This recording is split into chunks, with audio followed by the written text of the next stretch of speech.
Friends, welcome back to my channel. आज का हमारा टॉपिक है कंगारू मदर केयर। फर्स्टली हम देखेंगे definition. Kangaroo mother care KMC is a special way of caring of low birth weight babies. जो kangaroo mother care है KMC है वो स्पेशल केयर है किसके लिए? लो बर्थ वेट बेबीज़ के लिए। लो बर्थ वेट बेबीज़ मतलब जिसका जो बर्थ वेट होता है, बेबी क्या है, जन्म से जिसका जो वज़न है वो कम होता है, उसके लिए स्पेशल केयर होती है kangaroo mother care. It fosters their health and well being bye promoting. ये बच्चे की हेल्थ और वेलनेस को प्रमोट करता है। Effective thermal thermal control provide करता है, ब्रेस्ट फीडिंग को प्रमोट करता है, इन्फेक्शन से प्रिवेंट करता है और मदर एंड बेबी में बॉन्ड क्रिएट करता है। नेक्स्ट हम देखेंगे कंपोनेंट्स ऑफ केएमसी। केएमसी के क्या क्या कंपोनेंट्स है? 3 कंपोनेंट्स है। Skin to skin contact first, second exclusive breast feeding, third early discharge and follow up care. So first है skin to skin contact, early continuous and prolonged skin to skin contact. ठीक है, prolonged skin to skin contact करना है। Skin to skin contact में mother and baby का skin to skin contact होना चाहिए। Second है एक्सक्लूसिव ब्रेस्ट फीडिंग, ज़्यादा से ज़्यादा क्या करना है? ब्रेस्ट फीड करवाना है। Promotes lactation and facilitate feeding, provides adequate nutrition. ठीक है, क्योंकि न्यूट्रिशन का जो लेवल है वो मेंटेन रह सके, इसलिए एक्सक्लूसिव ब्रेस्ट फीडिंग प्रोवाइड करनी है बेबी को। Early discharge and follow up care, अगर ज़्यादा से ज़्यादा केएमसी करवाएंगे तो क्या होगा? बेबी हेल्थी रहेगा, उसका वेट गेन होने लगेगा, जिसके कारण अर्ली डिस्चार्ज बेबी को मिल जाएगा। ठीक है, desired weight gain helps in early discharge and regular follow up care to identify problems for early intervention. KMC के कारण बेबी का वेट गेन होगा, जिसके कारण अर्ली डिस्चार्ज होंगे। देन हम देखेंगे बेनिफिट्स ऑफ केएमसी। केएमसी के क्या फ़ायदे हैं? First is breast feeding, increased breast feeding rates and increase duration of breast feeding. ये ब्रेस्ट फीडिंग के रेट को बढ़ाता है और उसके ड्यूरेशन को बढ़ाता है। सेकेंड बेनिफिट है थर्मल कंट्रोल। थर्मल कंट्रोल करता है, effective thermal control equivalent to conventional incubator care. ठीक है, मतलब थर्मल कंट्रोल कर रहा है, जो केएमसी है वो थर्मल कंट्रोल कर रहा है, जो किसके इक्वल होता है? इंक्यूबेटर के इक्वल होता है। ठीक है, इंक्यूबेटर मतलब जब बेबी ठंडा हो जाता है तो इंक्यूबेटर में रखकर बेबी को क्या किया जाता है? मशीन के थ्रू गर्म किया जाता है, तो उसे इंक्यूबेटर कहते हैं। थर्ड बेनिफिट क्या है? Early discharge. बेबी का क्या है? बेबी का जो बर्थ वेट है वो क्या है? लो है, इसलिए बेबी को केएमसी हमें करवाना है। अगर हम केएमसी प्रॉपरली करवाते रहेंगे तो क्या होगा? Better weight gain, early discharge. ठीक है, जल्दी से जल्दी क्या होगा? वेट गेन होगा और बेबी को हम डिस्चार्ज कर सकते हैं। फोर्थ है लेसर मॉर्बिडिटी मतलब डेथ रेट क्या होगी? कम से कम होगी, क्योंकि बेबी का जो वेट है वो गेन होने लगा है, तो कम से कम डेथ के चांसेस होंगे। Regular breathing, decreased episodes of apnoea, protection from nosocomial infection. ठीक है, केएमसी से ये सारे बेनिफिट्स बेबी को प्रोवाइड होंगे, जिसके कारण डेथ रेट क्या होगा? कम होगा। नेक्स्ट अदर बेनिफिट्स है stronger bonding. Mother and baby के बीच में क्या है? स्ट्रॉन्गर बॉन्डिंग होगी। डीप सेटिस्फैक्शन फॉर मदर को सेटिस्फैक्शन होगा। मोर कॉन्फिडेंट पेरेंट्स में कॉन्फिडेंट होगा।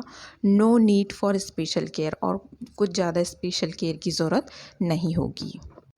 प्रिपेयरिंग फॉर केएमसी, हम केएमसी के लिए कैसे प्रिपेयर करेंगे? फर्स्टली तो हम काउंसलिंग करेंगे, है ना। हमें पहले मदर को बता कर देना है कि क्या प्रोसीजर है, कैसे उसे फॉलो करना है, तो हम उसके लिए उसे काउंसिल करेंगे। So explain benefits of KMC के बेनिफिट उसको एक्सप्लेन करेंगे। Demonstrate procedure to mother, demonstrate करके दिखाएंगे। एंश्योर फैमिली सपोर्ट भी ज़रूरी है। KMC support group, interaction with mother already practicing KMC for their babies. और केएमसी सपोर्ट ग्रुप मीन्स क्या है कि जो अदर केएमसी प्रोवाइड करने वाली जो मदर है उनसे इंटरेक्ट करवाएंगे। ठीक है, जिसके कारण जो मदर है वो कंफर्टेबल फील कर सके। आफ्टर काउंसलिंग हम मदर्स क्लॉथिंग हम देखेंगे। Front open, light dress as per the local culture, ठीक है, मतलब फ्रंट से ओपन होना चाहिए, ऐसी क्लॉथिंग हम मदर की देखेंगे। बेबीज़ क्लॉथिंग में क्या देखेंगे कि बेबीज़ क्या होना चाहिए, बेबीज़ की कैप होनी चाहिए, सॉक्स होनी चाहिए, nappy and front open sleeveless shirt होनी चाहिए, ठीक है। सो अब हम देखेंगे केएमसी प्रोसीजर। केएमसी प्रोसीजर में फर्स्ट हम देखेंगे पोजीशनिंग, ठीक है, हमें कैसी पोजीशन देनी है। So first, place baby between the mother's breast in an upright position. जो बेबी है वो मदर के दोनों ब्रेस्ट के बिटवीन होना चाहिए और अपराइट सीधी पोजीशन में होना चाहिए, ठीक है। Head turn to one side and slightly extended. Head one side होना चाहिए और स्लाइटली एक्सटेंडेड होना चाहिए, इसलिए क्योंकि बेबी की नोज़ अगर दब सकती है तो बेबी क्या होगा, उसे ब्रीथ करने में प्रॉब्लम होगी। हिप्स फ्लैक्स्ड and abducted in a frog position, arm फ्लैक्स्ड, ठीक है। हिप कैसे होने चाहिए, फ्रॉग लाइक पोजीशन होनी चाहिए और उसके जो आर्म है वो फ्लैक्स्ड होने चाहिए। नेक्स्ट है babies abdomen eight mother's epigastrium. Baby का जो एब्डमन है वो मदर के एपिगेस्ट्रियम मतलब एब्डोमन के अपर पार्ट में होना चाहिए। सपोर्ट बेबीज़ बॉटम, और मदर को कहना है कि बेबीज़ का जो बॉटम है उस साइड में अपना हाथ रखे रहे, उससे सपोर्ट रखे। सो हम इस पिक्चर में देख सकते हैं कि बेबी की पोजीशन कैसी होनी चाहिए। तो बेबी हमें फ्रॉग लाइक पोजीशन में दिख रहा है, ठीक है, उसके जो आर्म है वो फ्लैक्स्ड है, ठीक है, और मदर ने एक हाथ से उसके बॉटम में सपोर्ट किया हुआ है, ठीक है, और baby between breast, mother's breast के बीच में है, and head turn to one side, और हेड क्या है वन साइड में टर्न है, एंड नोज़ उसकी क्या है और स्लाइटली क्या है एक्सटेंडेड है उसका फेस, ठीक है। प्रॉपरली क्या होना चाहिए, कैप होना चाहिए, सॉक्स बेबी के हाथ में होना चाहिए, पैरों में सॉक्स होने चाहिए, एंड नेपी बेबी पहना होना चाहिए, एंड मदर का चेस्ट और बेबी का चेस्ट कांटेक्ट होना चाहिए स्किन टू स्किन, ठीक है। प्रोसीजर हमें मॉनिटरिंग ड्यूरिंग केएमसी, ठीक है, केएमसी के टाइम में हमें क्या क्या चीज़ें मॉनिटर करनी है। तो हमें नेक पोजीशन देखनी है, चेक करना है नेक पोजीशन। क्लियर एयरवे, ठीक है, बेबी का जो एयरवे वो क्लियर है कि नहीं। रेगुलर ब्रीथिंग, बेबी ठीक से ब्रीथ कर रहा है या नहीं, रेगुलर ब्रीथ कर रहा है या नहीं। Colour and temperature of skin, baby का कलर और टेम्परेचर हम देखेंगे। तो ये सारी चीज़ें हमें केएमसी के टाइम पर मॉनिटर करनी है। केएमसी करवाते करवाते नेक्स्ट स्टेप फीडिंग। अगर मदर को बेबी को फीड करवाना है तो वो फीडिंग भी करवा सकती है। Help mother to breast feed her baby during KMC. अगर उसे नहीं समझ में आ रहा है तो हमें हेल्प करवाना है ब्रेस्ट फीड, ताकि वो क्या कर सके, बेबी को ब्रेस्ट फीड कर सके। Holding baby near the breast, baby को क्या करना है, ब्रेस्ट के नियर होल्ड करना है। During kangaroo position stimulate milk production.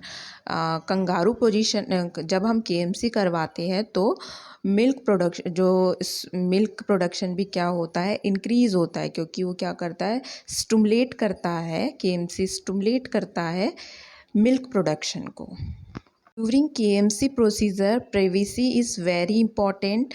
Privacy बहुत इंपॉर्टेंट है, तो हमें जब भी हम केएमसी प्रोवाइड करनी है तो मदर को प्राइवेसी प्रोवाइड करेंगे। KMC unavoidably requires some exposure on the part of the mother, क्योंकि कुछ पार्ट क्या होता है, एक्सपोज होता है मदर का। Privacy should be maintained to avoid unnecessary exposure on the part of the mother, which makes her nervous और uncomfortable। जो मदर को क्या कर सकता है, कुछ पार्ट एक्सपोज होता है मदर का, जो मदर को क्या कर सकता है, नर्वस कर सकता है, अनकंफर्टेबल कर सकता है, इसलिए हमें मदर को प्रिवेसी प्रोवाइड करनी है। Next is initiation of KMC. हमें केएमसी कब स्टार्ट करना है, KMC can be started as soon as the baby stable. जब बेबी स्टेबल है तो पॉसिबल हो सके तो जल्दी से जल्दी केएमसी स्टार्ट करनी है। Short KMC session can be initiated even if the baby is receiving IV fluids, oxygen therapy, gavage feeding, etc. Short KMC session means जैसे 15 मिनट्स, हाफ एन आवर, ऐसे 1 आवर, ऐसे शॉर्ट सेशंस हम मतलब जो starting की stage है उसमें कर सकते हैं, क्योंकि बेबी को आईवी फ्लूइड्स लगना है, ऑक्सीजन लगना है ना, गैवाज फीडिंग है उसकी, एनजी ट्यूब फीडिंग है, तो जिसके कारण शॉर्ट शॉर्ट सेशन में हम केएमसी बेबी को प्रोवाइड कर सकते हैं।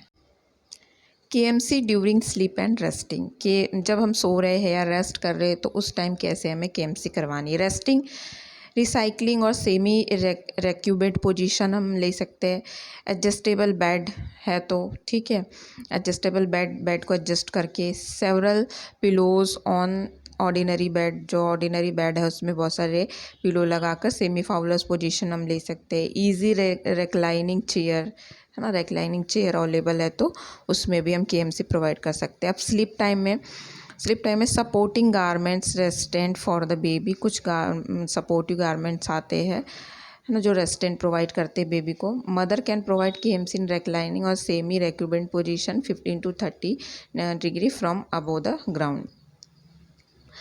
ठीक है, तो इस पोजीशन में स्लीपिंग टाइम में भी हम केएमसी बेबी को प्रोवाइड कर सकते हैं। तो इस पिक्चर के थ्रू हम समझ सकते हैं कि इस जैसे ऑर्डिनरी बेड है तो कुछ पिलो की हेल्प से स्लीपिंग टाइम में या रेस्ट टाइम में हम बेबी को इस तरह से केएमसी प्रोवाइड कर सकते हैं। डिस्चार्ज क्राइटेरिया क्या होगा लो बर्थ वेट बेबी का जब उसे केएमसी प्रोवाइड हो रही है। Baby is well with no evidence of infection, अगर बेबी वेल है, उसको कोई इन्फेक्शन नहीं है। फीडिंग वेल, अच्छे से फीड कर रहा है, एक्सक्लूसिव ब्रेस्ट फीड कर रहा है। गेनिंग वेट, केएमसी के थ्रू वेट गेन हो गया है बेबी का 15 to 20 ग्राम पर डे अगर वेट गेन हो रहा है। Maintaining body temperature in room temperature, maintain कर रहा है body temperature. Mother confident of taking care of the baby, mother को कॉन्फिडेंट है कि वो अपने बेबी की केयर कर सकती है। फॉलो अप, विजिट एनसीओ, ठीक है, और फॉलो अप करवाने के लिए, विजिट करने के लिए मदर को बोलना है। तो ये सारे क्राइटेरिया है तो बेबी को क्या कर देते हैं, डिस्चार्ज कर देते हैं। डिसकंटिन्यूएशन ऑफ केएमसी कब डिसकंटिन्यू करना है, ठीक है। Post conception age reaches 40 weeks हो गए। वेट इक्वल हो गया है 2.5 ग्राम। बेबी अनकंफर्टेबल है तो हमें डिसकंटिन्यू कर देना है, ठीक है। Wriggling out, pulls limb out, cries vigorously, बहुत ज़्यादा रो रहा है बेबी, ठीक है, या जो लिम्स है वो पुल्स आउट हो गई है, तो इस कंडीशन में केएमसी को क्या करना है, डिसकंटिन्यू करना है। So KMC topic is over. Thank you for watching friends. If you like my video, like, share and subscribe my video.